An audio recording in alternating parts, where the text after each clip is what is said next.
Okay. Just when you thought I couldn't make the show any better, I keep bringing the funniest of the funnies to the show. And I got to tell you, I'm nowhere damn near as good of a comedian as this gentleman is, nor am I. I try to be funny sometimes, but it just doesn't work. Then I ask myself, how do I get more funny? And then I realize some people just got it, and some people like me just keep trying. So, ladies and gentlemen, I'm excited to bring to you another comedic all-star. That's what I think of this guy. Mr. Mike Marino is in the house today for the Always on the Grow podcast. Mike, what's going on, my man? Hey man, thank you for that wonderful introduction. I appreciate that. And you never know. Someday you might be on the stage with me somewhere doing big shows together. And then Yeah. we'll Hey, see, we'll see what's what.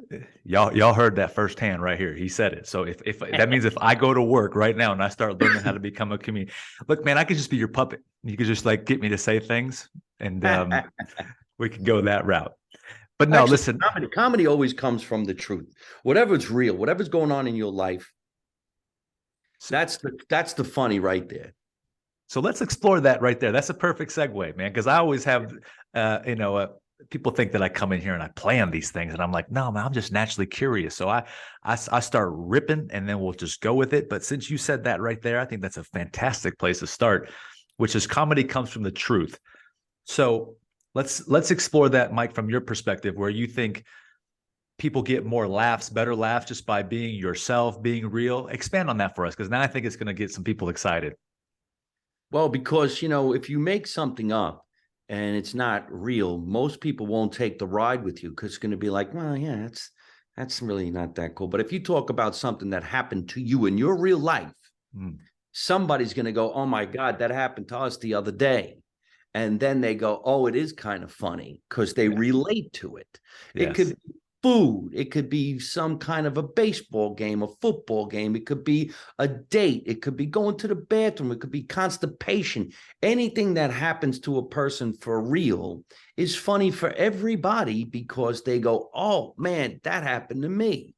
Mm. And so when people relate to what you're saying, they say, you know what, that is kind of funny. Yeah. If it's tragedy, you're like, wow, it is kind of fun. That's It's why not- with the world the way it is right now, and everybody's saying that they're offended, you feel like going, ah, shut up. yeah. Shut up. We all go through this. You're not by yourself. Just shut up.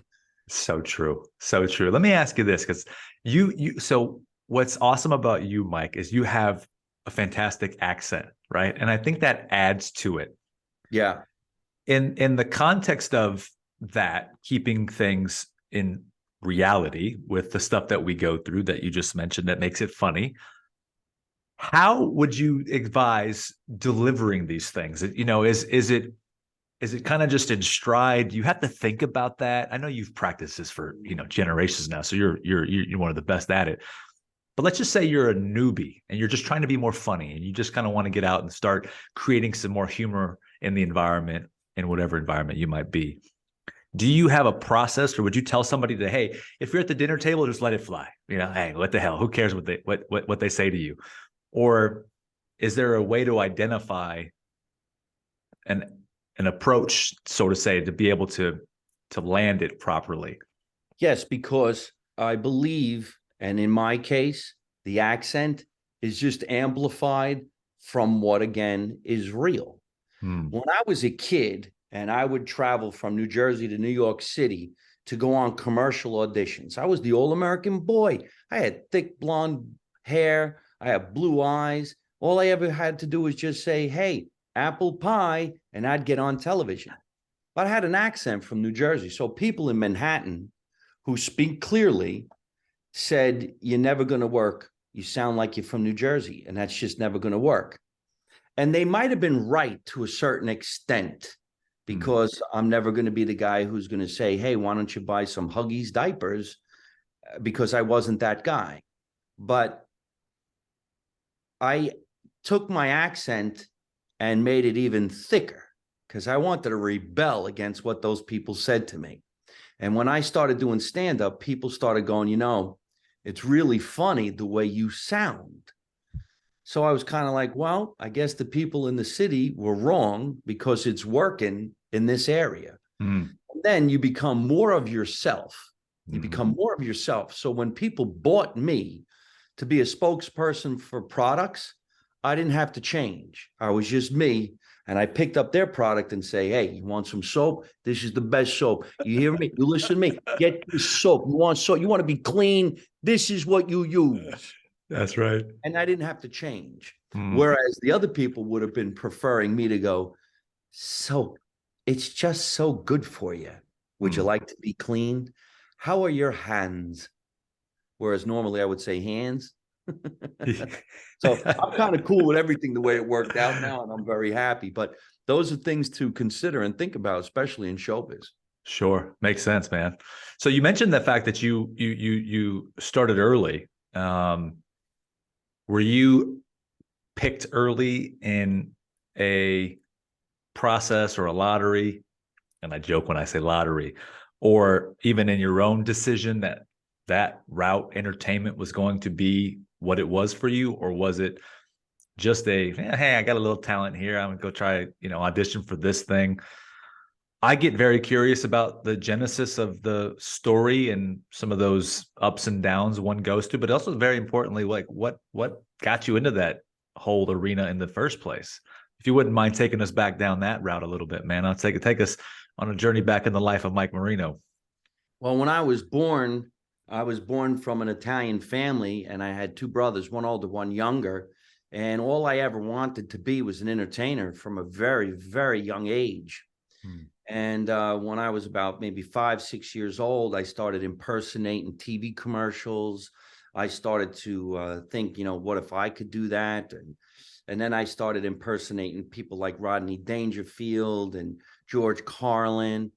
And then when I was around 10 to 15, 18, high school plays, junior high plays, local theater, anything and everything I could try. I wrote my third grade play. I wrote it. I used to watch, James Cagney, Humphrey Bogart. I always wanted to be a tough guy. I always wanted to be a mobster. I wanted to be Robert De Niro. I went to some of the most prestigious acting schools. I never wanted to be a comedian. I didn't start doing stand-up till I was already 29 years old, and I was in the business most of my life. Wow. So what triggered you there? I mean, was there like, hey, I'm not that great in this acting thing, or what shifted? Because that's not just an easy that's I get it. And respectfully, there's probably a few actors out there that are really good stand-up comedians too. But in your case, what triggered the reroute? Because I was always entertaining off stage with my friends, and I would like to break balls and bust people's chops and say something stupid, maybe pull a prank on somebody. So I had some celebrity friends back at that time. I was on As the World Turns for about a year, and I did a lot of small roles in movies. But I figured, okay, let me give it a shot. So I went to a comedy competition at a bar in Bayonne, New Jersey, and there were all these comedians going on stage and trying to win these $50. And I said, well, if I was an actor and I was cast in a movie and I had to play the role of a comedian, what would I do? I play the role of a comedian. So I went on stage and I made fun of my mom. And I won the $50. And everybody kept saying, you should keep doing it. You could create your own career. And before you know it, going to the clubs, especially the Comedy Store in Los Angeles, which is where I really started, the Comedy Store, I had the flair for just saying whatever the hell I wanted to talk about. Hmm. And one of the funniest things I came up with when I was a kid was the truth. I always wanted to play a mob boss in a mob movie, and I keep getting cast as the Irish cop who gets killed in the first 30 seconds. And it worked. Yeah. And I ended up getting cop roles, but whatever it takes. And Sure. then you become addicted to stand-up because now I can perform every night of the week, and I don't have to wait for a role in a movie or wait for a role on a TV show. I go out every night of the week and earn a living cracking jokes. So I don't even know what I prefer more. I'll always want to be an actor, but I'm never going to give up doing stand-up comedy. I love it. I can't wait to get on stage. You said it's addicting. What about it is addicting? Is it the response from the audience after you crack a joke? Oh, yes. When you can get thousands of people to laugh. I just got 2.2 million views on a clip that I just put up on Instagram. I think it's actually at 2.5 million now.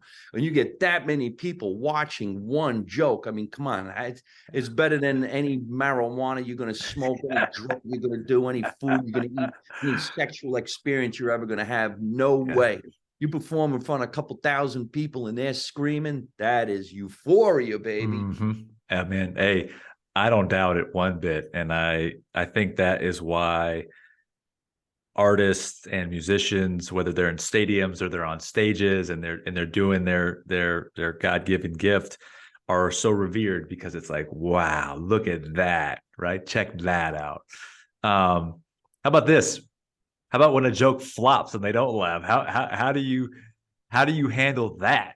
Because I'm sure that's part of the I'm going to get better process, right? Because you're not just perfect on day one. You've got to try some things out. You've got to run out some new skits, I would imagine. Talk to us about some of how I guess the mentality there, Mike, for someone like you, because, again, in correlation to what we represent here with Always on the Grow, I know a lot of people do things and they get negative feedback, but it's not necessarily negative feedback. It's actually good because it's going to help you get better. You've probably thrown out more jokes that have failed than have got a round of applause to some extent. Maybe I'm wrong.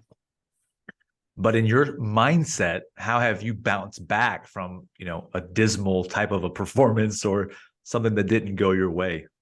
Well, a really long time ago, when you first start doing stand-up, yeah, you're going to get booed more than you're going to get an applause. But, to me, it's almost so long ago, I really don't even remember. But that is the training, and that's what you do need to go through. And people out there, if you're listening, you have to go through it, because if you don't, you're going to think it's a cake ride all the time, and it's not.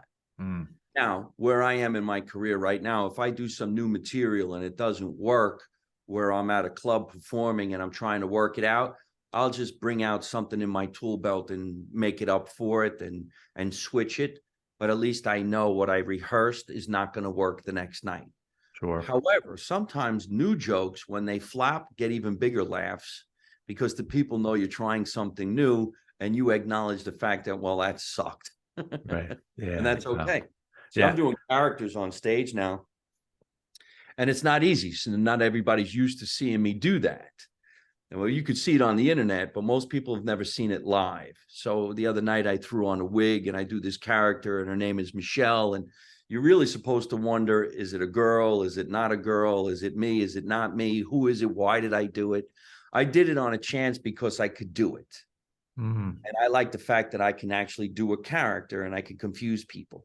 But then you got to write what this character would say. So what I did was I said, well, I watch all those infomercials on buying makeup and lipstick and all this stuff for girls. So I did it through the eyes of my cousin, Michelle. So I started doing something really stupid. So instead of putting cream under my eyes, I just put like yogurt. It's something stupid that won't make any sense because the character doesn't know any better. Right. So people are laughing at the fact that what I'm doing is kind of silly. I say the word silly. It makes no sense. Like, instead of putting a cucumber on my eye to get a facial, I just eat it. Hey, I'm hungry. What do you want from me? Yeah. So that's a very fantastic way to set up that and how you do it. When you say, I'm going to do characters now, what prompts you to do that? Is it I found the inspiration from someone else, or I'm looking to be more creative in my routine?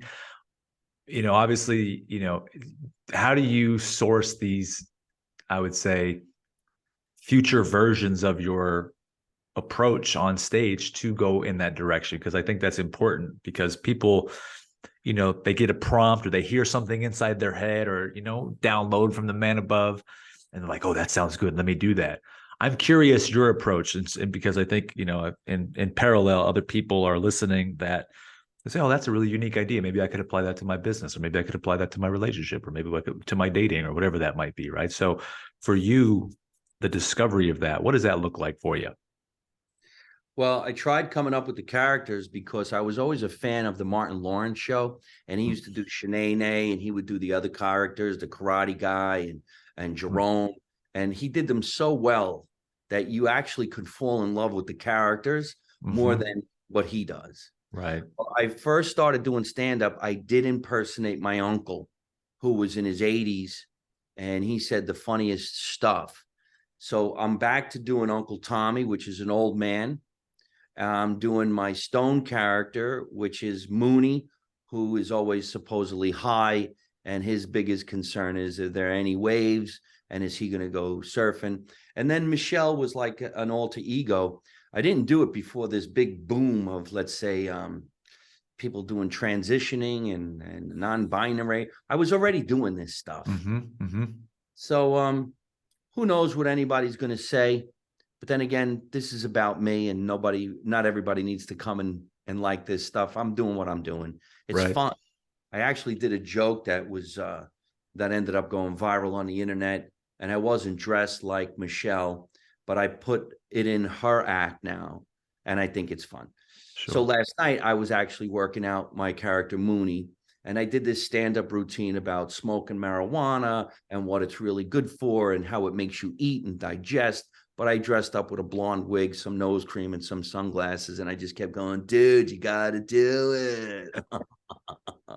Dudes, man. And people were just laughing. I don't know if they were laughing at the routine, they were laughing at me, but it's also great because I think people get impressed with the fact that I could become someone else. So true. Most people don't expect me to end up doing that. Yeah. Yeah. Is that so? So you mentioned some good things there that I'm going to try to tackle in different parts of pulling it from my memory real quick. So you mentioned the working it out part, which is on stage, right? And you're like you're letting it fly in real time. Yeah. But then you also said something about people in today's day and age, kind of with where everything is on a sensitivity scale of people's emotions around what's going on in the world, with being offended. I think of all people, and I've heard this from a few different people that stand their ground in fields like yours, that just be who they are. And part of the nature of what you're doing is that if you walk into a room for comedy, you're gonna hear some stuff you probably don't want to hear, because that's how we roll. That's what we do. So your word for you, or advice or something to the outside world that paints a picture for why people shouldn't be offended, when in all fairness, it's just life we're living. We're having fun, right? You come to a comedy show to laugh, to live, to experience. What advice can you give to people that have this level of, that was a bad joke, or that was rude, or whatever that is, right? I mean, I'm sure you got something funny, or just in general, your perspective would be great on this one. You know, I never want to hurt anybody's feelings. I do care about people in general. Hmm. And there are some people that actually might have a huge legitimate grievance on what they don't want to hear. Hmm. And that's all fine and good. But maybe you shouldn't be going to some places that you know damn well they do that. So you have the choice to go where you want to go. I mean, I can't really play sports anymore. I'm too old. I'm going to get hurt. So if I go play baseball and I break my arm, well, whose fault is it? Everybody on the baseball team for letting me play?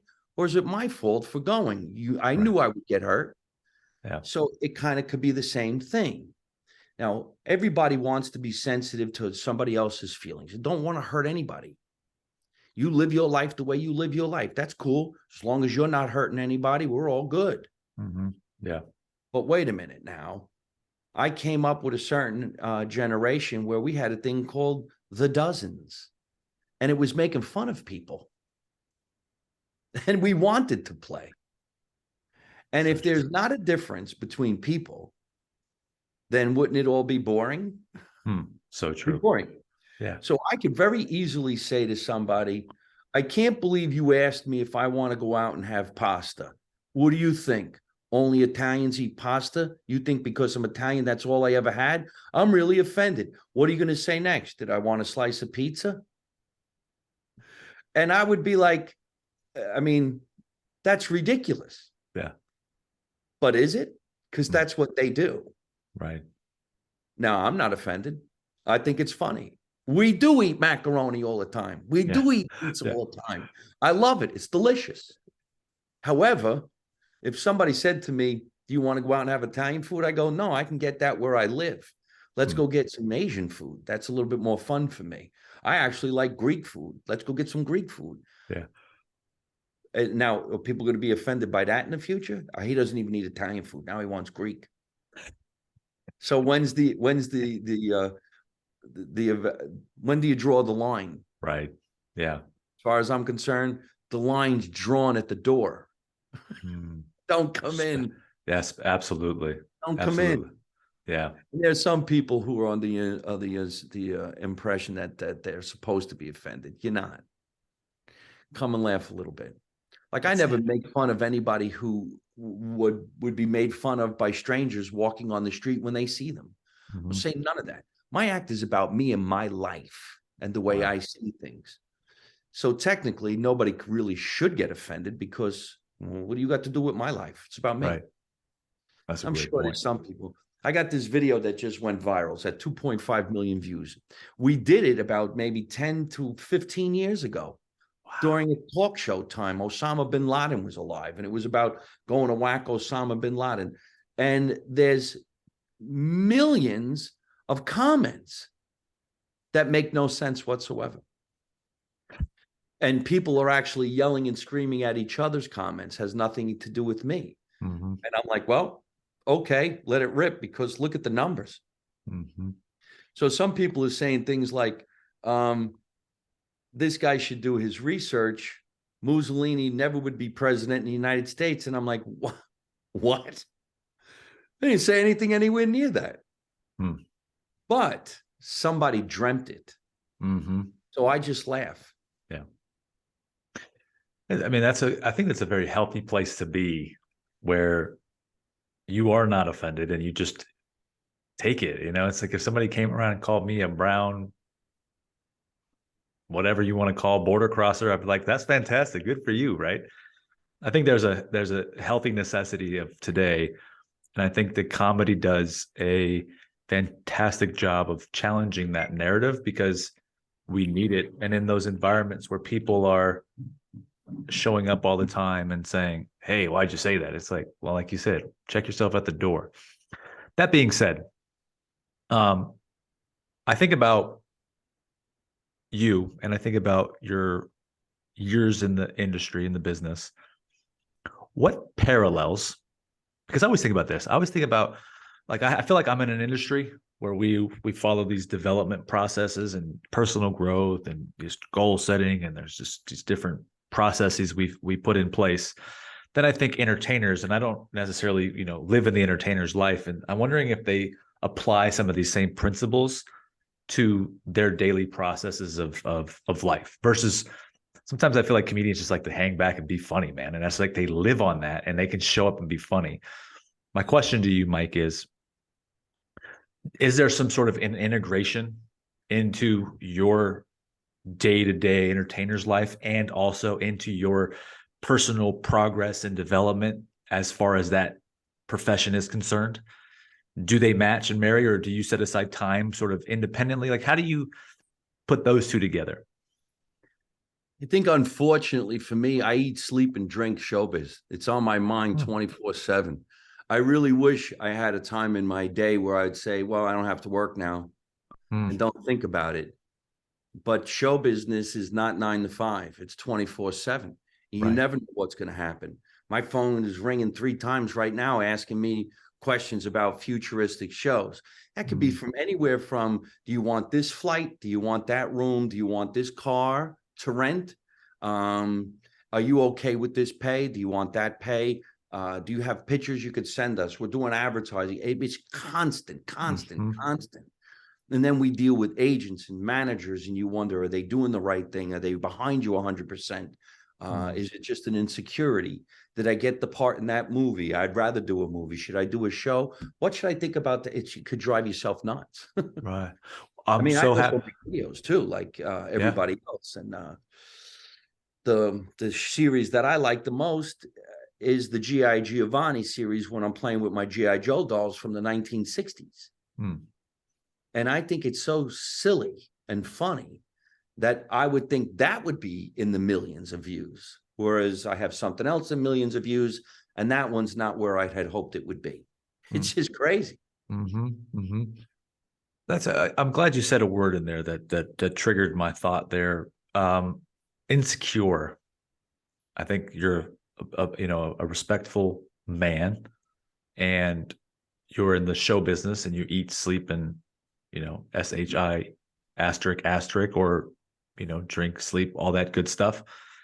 But you mentioned insecurities. Is there a part of you, as wise and as many years as you've lived now, where you still find yourself combating some of those insecurities? And if that is the case, I do believe in humility and vulnerability. And I do think that we're more powerful the more we can admit certain things. And so for you in that world of showbiz 24/7, maybe what are some of those things that you experience? And then also, like, what would you do to combat that so that you don't have to, or maybe you just let it process and you just know that it is that way? I'm kind of going down to the core of Mike Marino to understand a bit more about how, as a man, he handles some of those differences that aren't so obvious. Well, I have that, what is it called when you admire what somebody else's does, or maybe you're jealous of what somebody else has? And envy. The envy.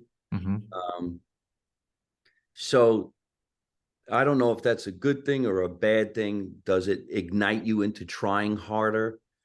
The jealousy, the envy, I really don't even know, but it makes me drive even harder. And sometimes I have that attitude, like, how did he get it and I didn't? Come on. Interesting. Right. I guess we're all gonna have to go through that, no matter where you are in the world or in life, that you have that envy. Sure. And again, I have some friends that hit major megastar paydays, but I was never jealous or envious of them because I knew how hard they worked, for real. Interesting. I knew their real stories and where they came from. So when they became millionaires and the best of the best, I'm like, good. Yeah. Yep, baby. You deserve that. So it sounds like you value the work part, because that's what you just said. You said that you knew that they worked for it. So your deepest concern in that context is the hard work that they put into it. It's like you'd rather not see some schmuck that gets lucky. But is there luck? Is that does that happen sometimes? Like, is there something that the outside world is missing in terms of who might hit it big? I would say a lot of this is luck. You come out Okay. of nowhere, you see these overnight successes. But then again, I have a lot of friends who are one-hit wonders Mm-hmm. and child stars, and you don't hear anything about them anymore. And that's sad. Mm-hmm. Maybe too much too fast. What is the best way to have a career in show business? Steady as they go, earn a living the whole time, or hit payday when you're younger and quit the business when you get older. Mm. Right So now, I'm what's happy that I'm still doing what I'm doing. Yeah, absolutely, man. So in your case, even as it applies to your continuation of the profession, what would you extract out as some things that have helped you maintain longevity? I got some good people in my camp. My Mm. producer, who produces the show that I do live from my mother's basement, my podcast, my web series, Make America Italian Again, and of course, the all new Adventures of G.I. Giovanni is all produced by my partner in crime, Tatiana Bluchel, who you met when I Mm-hmm. was in Yeah, Vegas. yeah, She was actually helping me sell some shirts, yeah. and she's the one that we were all talking when we met. I think you were out there with a couple of people at the Yep. Tropicana in Las Vegas, which I'm going to be back Yep. May 1 through May 7. So I Couple hope months. you'll be it's going to come. Oh, we'll be there. Don't you, man? We'll be there, man. And Tatiana's husband is Cody Boson, and he directs all those projects. So it's a great team. We all Mm-hmm. get along. We laugh at what we do. We create with each other. So good teams. Did you have to get burnt a few different times in order to discover the good team? I mean, I'm sure you got some scars, right? Where you had some ones that came and went that, may have done some things to you that you didn't appreciate or like, that you just like, I got to try this. And if that is the case, because this is such a good parallel, Mike, to people that are in life and business where they do something, it doesn't go as planned, or they get into business with somebody or a relationship with someone and it doesn't go as planned, and then they end up being heartbroken or they lose money doing it. In show business, I'm sure you've had some of that same stuff happen. So how can you inspire the next person that's listening to say, hey, you know what? Like, we can keep going. It's part of the game we're playing. Well, I think the bottom line really is not everybody's going to like you, and you're not going to get along with everybody. Mm. And there are people who are going to take you down roads you didn't want to go down. You just got to just say to yourself, okay, I don't like this street, so I'm going to be leaving. You could stay here. I'm going that way. And that could be just like relationships in general. So I talk about the relationships of people in show business, but what about just a relationship in general? You start dating a girl, things look really, really good. After a year, you realize this is not my future, and you have to separate. There are people who have been married for many years. 10 years goes by, this was really, really great, but I'm not in love anymore. Let's separate. It's the same thing in showbiz. You have an agent for a certain amount of time, things don't continue to flow, and you walk away. So I guess it's going to be like that. Right. That makes sense. Life. Yeah, no doubt about it, man. How about this one? Because I think about the born versus made. Are long-standing comedians, are they born or are they developed over time? Now, I understand that if you start doing it, you can develop your craft by practice. But in your case, do you think when Mike Marino comes out of the womb, scoots on out and says, I'm here, he's already a comedian? Or is there some sort of part of their life where eventually it's like, I think I got a bit of a humor in me and now I'm going to keep pouring into it, therefore I get really good at it? What's your take on that? Well, I think most people in show business really are born into show business. You're born with that want to perform. There's a lot of people who eventually they feel like, I wish I was a performer, and they try it for about a month and they realize this is not for me. But natural born entertainers, it's in your blood and you can't get rid of it. There's some of those entertainers that quit the business because life gets in the way. Like, you get married and you have kids. This is really not that great of a career to have, especially if you travel like I do with a family. I mean, I'm not married. I've never been married. I have no kids. So I'm kind of free to just get on a plane and say, I'll see you next week. Sure. And go away. Sure. But I have that luxury, which a lot of people don't. Yeah. Was that a decision for you that you made early on, that you didn't want to go that direction? Or was that? No, not really, because when I was in my 20s and 30s, I was never doing the magnitude of what I'm doing now. And I had people in my life that we thought we were going to get married, but they thought to marry somebody else. So I ended up going on my way. Sure. Now, if I was to get into that situation where maybe marriage was going to happen, I probably would have to slow down doing what I'm doing or meet somebody that wants to go. Makes sense. Yeah, of course. I got to be on the ride with you. Otherwise, it ain't going to work. Yeah, correct. Totally. And it's a special lifestyle you live too, right? I mean, it's a certain requirement, sacrifice. Fun, we go to some really lavish places, man. Yeah, Fun. hell yeah, you do, man. Yeah. You say the hotel calls you up, say, hey, Mr. Marino, here you are. Here's your suite. Here's your room. Dinners and drinks on the house. Come on, come show us. Right? Can I get some tickets? Of course you can. By the way, I know Sally and Susan and this. Bring them all. Yeah, exactly. No, that's really cool, man. What about sort of your upbringing, man? Were you pounded with some Italian values or principles growing up in your life that have stood the test of time? Hell yeah. Yeah, I'm very curious what those are like, man. Let's talk about some of that stuff that makes you who you are today and that you really are aligned with. I think we grew up in an all-American household with Italian traditions. I have an older brother and a younger brother. I'm the middle child. All three of us were very close, still are.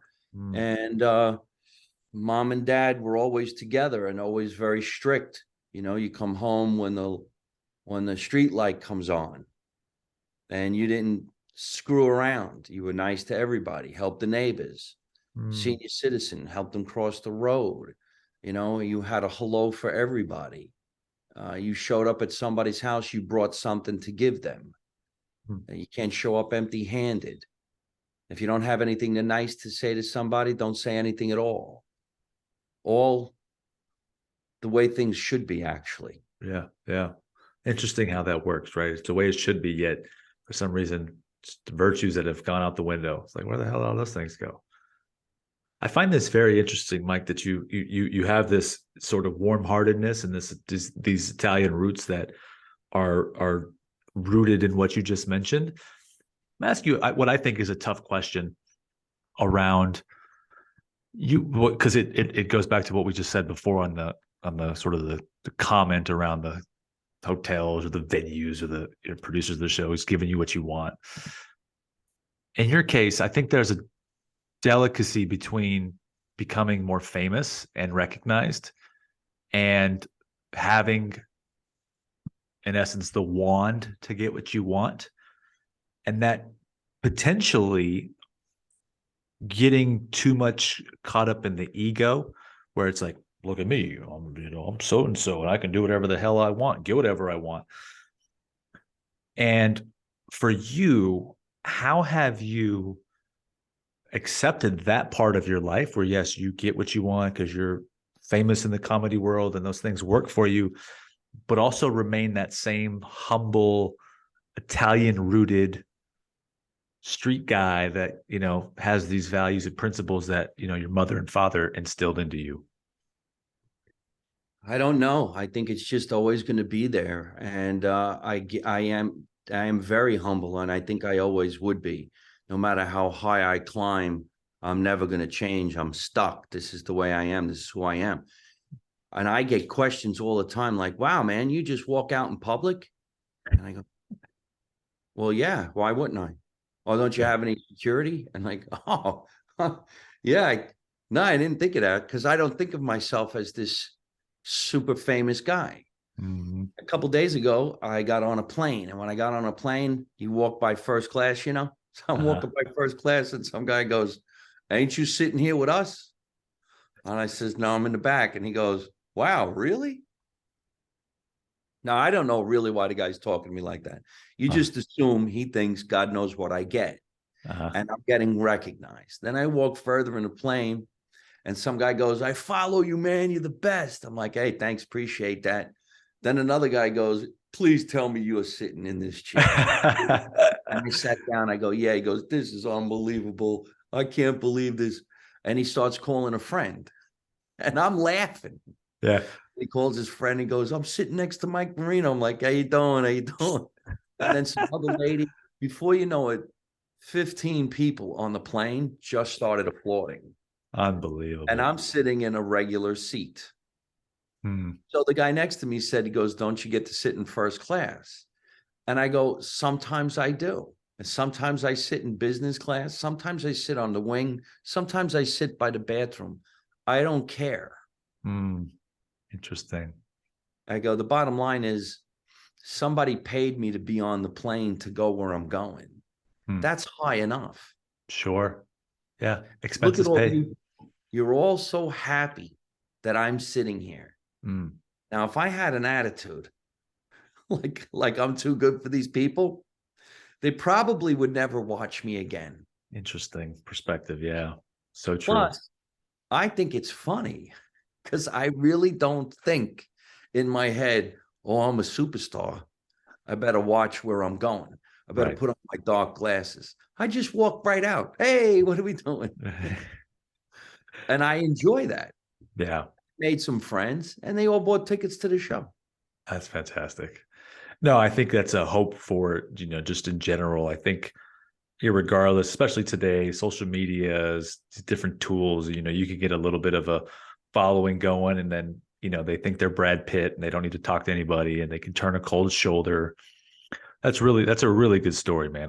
I'm super pumped that you were able to extract that out.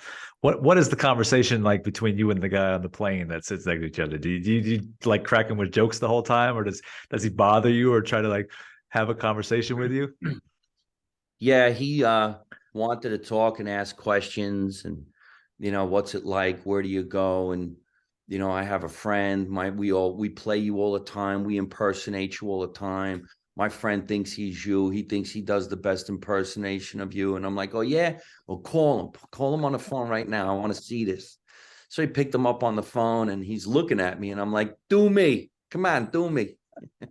And he goes, holy shit. I'm like, your buddy's doing your buddy. So, but that's how great is that I could do Yeah, that. that's amazing. Yeah, how much fun is What I that? do every morning, the morning walk is inspiring a lot of people. And I Mhm. didn't do it to inspire people. I did it because when the pandemic started, I didn't know what to do with myself. So I started walking every morning to lose weight. And then my producer, Tatiana, said, why don't you do it on Instagram? Mm. So every morning, there's hundreds of people now waiting for me to pop open my Instagram feed and just say, hey, everybody, how you doing this morning? You ready for the morning walk? Mhm. And I talk about my day. So simple, so simple. Yeah, people just want that community and that connection. They just want to know that they're with another human being there. That's good. I think so too. And I think I also know this is people don't want to feel like they're the only ones going through what they're going through. I always feel like I'm the only one going through the shit that I'm going through. And then I find out that I'm not, Mm-hmm. which makes me Amen. feel good. Amen. Amen. That's a good point right there, man. I'm glad you brought that up because look, like I said, when we first started, I said, I'm curious. Shit is shit, man. We go through some stuff, no doubt. I had a friend of mine on a different episode. He said, life is hard. He's a successful actor. Um, and while I believe in the power of the word and not saying those things, because then life will be hard. And but the reality is, like you said earlier, we go through stuff. Like there's no doubt about that. The difference is sort of how we deal with that. So like in your world, the approach to deal with the shit is something that you've come to terms with in terms of how do you handle that, right? Um, because I do believe that this, like for example, a lot of what I've recently had to adapt to, Mike, has been like being a father. And before I was like, father, it's like, are you kidding me? Like I was gonna be so secure on my forward thinking that there's no way I would have ever had a kid. But then we got pregnant. Now we have a kid. But anyway, I've had to overcome that, right? So it's like you got to be real about that stuff. So in your case, how do you approach that? Dealing with the shit in essence, right? Because like you said, we all go through it, man. I think if you had maybe some words on that, I think that could help really lift some people up here. For about 35 years, I had a very specific manager who's very spiritual. He walks the path of Jesus in the Bible. Hmm. And whenever there was any kind of insecurity or a problem, or just you name it, I called twice a day, every day for 35 years. Wow. He could talk you down off the roof in no time and put things into perspective. That could be anywhere from weighing the pros and cons of what you have against what you have not, Hmm. and look at other people's lives on how bad things could be. Take a look at how blessed you really are and try to keep you grounded to the point where you don't wish for so much success because you already have it. Wish for maintaining. Hmm. This way, if other things come, it's a surprise. Sure. It's not something that you need. Because right now, where I am in the world, I own my own home. I have a great place that I've kept for 30 somewhat years in Los Angeles. My home's in New Jersey. I have 2 cars. I have no bills. I paid off everything. Financially, I'm fine. Healthy. I just turned 60 February 2nd. And my doctor called me and said, your blood work's perfect. You don't have to worry about anything. Yeah. You're the ultimate success story, man. Um, Not exactly 100% where I want to be. I'd love to be even bigger.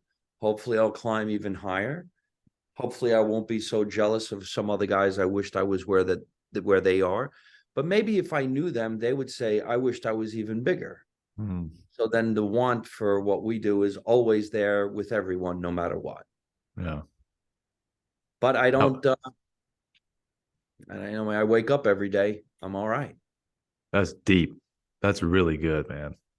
Like that's the stuff that see, I really like to explore that just because I think that's like you said, that's where we're all meeting as human beings, right? It's like once you get like beyond the stage, beyond the showbiz, the reality is that you still have that angle of like this is what makes me successful.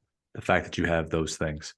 Um, when it comes to when it comes to what you just said about looking at somebody else and thinking about what they want, or excuse me, what you want versus what they've got, is for you, are you looking for some sort of a accolade or payday or something else beyond that with respect to just wanting more? Like I'm talking about like a goal based ambition. It's like, XYZ is there.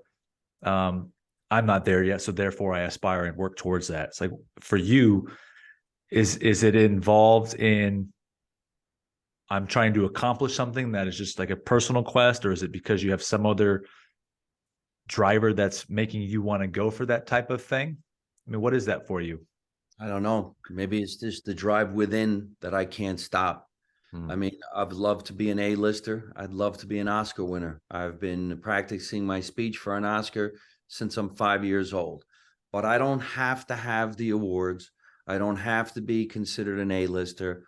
All I want to do is earn a living as an entertainer for the rest of my life. Hmm. I don't plan on retiring. There's no need to do it. Don Rickles performed right up until the day he died. Wow. So I would love to keep doing TV, movies, anything that deals with stand-up comedy and just not stop. And so far, it looks like it's not going to Hmm. at all. Of course, as an entertainer, we always worry, is that the last show? Hmm. Am I going to get another one? And you can have like 30 lined up, still wonder, do I have another one? Well, yeah, you got 30. Yeah, but will there be 31? Hmm. It's going to be like that. I think it's got to be like that for everybody in any business, unless you're at the point where you're ready to retire and you never like your job. Right. That Right. I don't know. Let me ask you about that then, because that does that come from the thought that maybe you're replaceable, or that you're just not market Yeah, well, friendly, or just we're not all. funny enough anymore, or what? I think anybody in the entertainment business realized there could be an expiration date. Maybe some years you're relevant, and some days you're not relevant at all. Hmm. But there's a lot of great working comedians out there, and you change, you find that niche, and you can keep on going. Sure. Like, I mean, some of these videos that are hitting the millions of views, they were done so long ago. I thought they were in the trash. I didn't even know where they came from. Hmm. And bam, just changes your life all over again. That's And, fantastic. I try all the time to come up with new jokes, new jokes, new jokes. But when I'm performing, people yell out, hey, can you do that one thing? Hey, would you do that joke? Hey, you know that bit? Hey, can you sing that song? And I just do them whatever they want. Yeah, that's It's great, like when man. you see your favorite rock star and he doesn't play his big hits. You kind of like, ah, oh, come on. I forget where I was a few days ago. I heard this. I was at an event in LA, and I think they were talking about speaking, about a speaker getting on stage and doing the same talk. And he literally used the same example. He's like, I've gone to see Bruno Mars in Vegas on New Year's 3 years in a row, and he always plays the same songs. And nobody's complaining about the fact that Bruno Mars played the same songs. They want to hear the hits. So to your point right I, there, it's like they want to hear the hits, man. Like play the hits. I go That's see great. Bruce Springsteen. I want to hear Born to Run. And I'm sure he's not going to do it. But it was just the greatest song. Yeah, yeah, no doubt. All right, man. We're almost wrapping up here, brother. I mean, I'm very grateful for you and your time, and Of I course, man. know, I'm glad that we got to do this. This is great. yeah, yeah. I take a little bit of a different spin. It's not your traditional. You're probably jamming with five other comedians and having fun and just shooting shit. I take a more of a you know growth based approach in life. So hopefully, I didn't ruffle your feathers too much there. This is a Uh, great title. I like that. Always on the grow. Yeah, man. Yeah. Well, by the way, since you went there, what does that mean to you, man? Because I do ask that question at the final part of the interview. So what does always on the grow mean to you? You're always trying to outdo yourself. That's really good. Yep. That's really good. Yeah. Always trying to grow further in life and in career and in Yeah. love. Covering the different bases there. I love it. Love, Always career, on the life. grow. Yeah. Yeah. I can I go like with you, that, man. man. Let's go, baby. I'll throw you a tag. Hey, I'm Mike Marino, and I'm happy to be on the all new, always on the grow. Grow, Yeah. grow. Hey, let tag. I'm gonna put together some cool stuff for you. We're gonna put some clips and things together after this. I'll post produce this Man, thing. thank you very Crush much. it. And yeah, man. For us, it's always about can we get this mess. Look, I mean, you share it to the people. I really believe these interviews are supposed to be inspiring. So that's the whole point, right? It's supposed to give people a new lead on life or see the world differently. And if you share it, of course it's good for us, but it's good for the people. That's what we're doing it for. Right. Before we wrap up, my man, question is because you just mentioned turning 60, and I think that you've lived some good years. You have a fantastic perspective and how you ground yourself in the fact that you want more, but you realize like you've got plenty to make yourself at peace. What are some of the things that you could say, hey, in hindsight, to people that are living life maybe in their 30s, 20s, maybe even 40s right now, where it's like because you're at 60 and you live this life, you can look back and say, try this or do this, or you know what, don't do that because I did this and it didn't work out for me. Not saying that none of it is right or wrong. It's just what you think right there. So what would you say to some of those people back there living life kind of coming up over time into your stage? Well, I would give anything to go back in time and be in my 20s or 30s. I didn't have a care in the world. So if I was to tell anybody in their 20s and 30s, laugh your asses off, enjoy yourself. If something don't go right, don't worry about it. It's going to fix itself. It always does. It's just weird how it happens, but the lesson is a lesson. And say, oh my God, I can't believe that didn't work out, but thank God for that lesson. And then when you get into your 40s and your body starts getting cricks and cracks, and then you get into your 50s and you got some ailments, making a point to always go see a professional doctor at least twice a year. Try to eat healthy and not eat late at night. Because being a comedian, all I ever do is eat at midnight and then I go to bed. It's the worst thing for you. And try to stay fit and trim. And because right now I'm actually 20 pounds overweight. Now, my doctor says I'm fine. My heart is fine, but it would look great if I could lose 20 pounds and look a little younger, fit into some shirts a little bit better. And, I hope that's an inspiring thing for people to hear because, like I said, when I was in my 20s, my 30s, I was always having fun. I had no cares. I didn't care. I was just happy. When I'm in my 40s and 50s, I start putting so much pressure on myself to be successful, to get to the next level of life. It's not really necessary. You're going where you're going no matter what. Right. So you're always going to grow.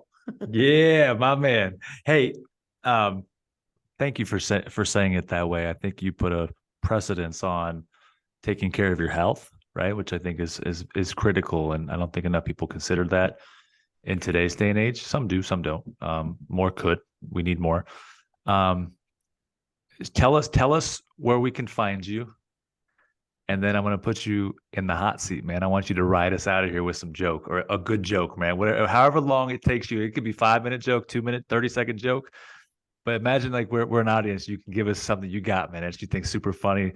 Whether it's what I said earlier at the beginning about the self checkout, that's just too funny to me. Let me see if I can come up with something like that because I've been trying some new stuff. So let's see. Yeah, go ahead. My name's Mike Marino. So MikeMarino.net is my website, and all my social media is at Mike Marino Live, and Marino spelled Marino. At Mike Marino Live, you can go to my YouTube channel and watch all my different videos. You can watch my podcast every Tuesday night at 8 o'clock, which is called Live from My Mother's Basement. And of course, my fan page on Instagram and my fan page on Facebook is at Mike Marino Live. Recently, I found out that you can get your taxes done at Walmart. And it just makes me wonder, if I go in there and I say, hey, I'd like to have my taxes done, and they say to me, well, what did you do for a living? I'm going to say I worked here in the self-checkout category. Do I get anything back at the end of the year? He's going to say, no, we never paid you. In fact, you should do your own taxes, and we'll call it tax out. I don't know, something like that. Yeah, man. I was also coming up with this thing too. You ever notice when have people come over your house, if you leave them in your living room and they use your TV for some reason or other, you can't ever again, because they take that remote and do something really jacked up, and you go back there the next day and you're like, what did they do? Yeah. I can't even find channel 2. That's right. Screw This up the damn channel input. box. Yeah, man. The inputs are all messed up. You can't, Yeah. you can't find any corresponding And area. then you Like, find out you got 3 different remotes. Where did you find these remotes? I was in the drawer. Why'd you go in the drawer? that's too funny, man. So, all right, then 2 new jokes rehearsed right here on Always on the Grow. That's right. Hey, ladies and gentlemen, I've seen Mike a few different times. It's a fantastic show. I can tell you that some friends of mine saw him this last time. My lady still laughs about it to this day. She was excited that we were going to do this interview. It's funny. It's great. Make sure you catch him in a city near you. Look him up. He's just got that Italian pureness. That it's just, first of all, it's funny to listen to him as it is. It's because the way he speaks, but then you add in the fact that he really knows what he's doing and how to do it. Makes him that much more dynamic. Mike, I appreciate you, man. I'm so glad you came on here. We were able to coordinate this. Keep up the good work, brother, and we'll keep rocking this thing, man. But thanks for sharing with our audience today. God bless. We love you, man. Thank you, man. Make Italia great again.